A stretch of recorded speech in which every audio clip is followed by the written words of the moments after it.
வணக்கம். பிரவேசிகா தமிழில் தாயுமானவர் பற்றி குறிப்பு வரைக.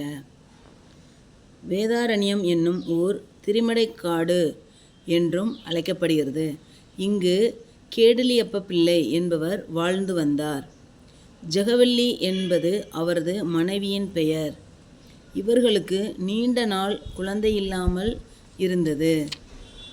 இவர்களுக்கு திருச்சிராப்பள்ளியில் எழுந்தருளி இருக்கும் தாயுமானவ பெருமான் அருளால் ஒரு ஆண் குழந்தை பிறந்தது.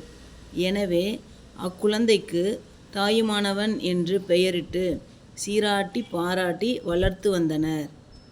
கேடிலியப்பர் திருச்சிராப்பள்ளியை தலைநகராக கொண்டு ஆண்டு வந்த நாயக்க மன்னனிடம் கணக்கு பிள்ளையாக வேலை செய்து வந்தார்.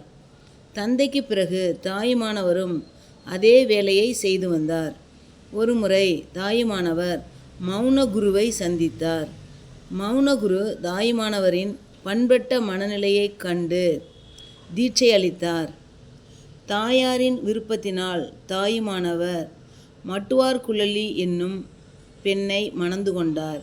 சிறிது காலம் கழித்து தாயும் மனைவியும் இறந்துவிட்டனர்.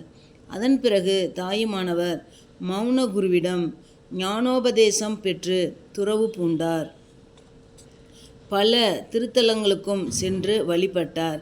ஒருமுறை ராமேஸ்வரத்தில் பல வருடங்கள் மழை பெய்யாமல் மக்கள் வருந்தினர்.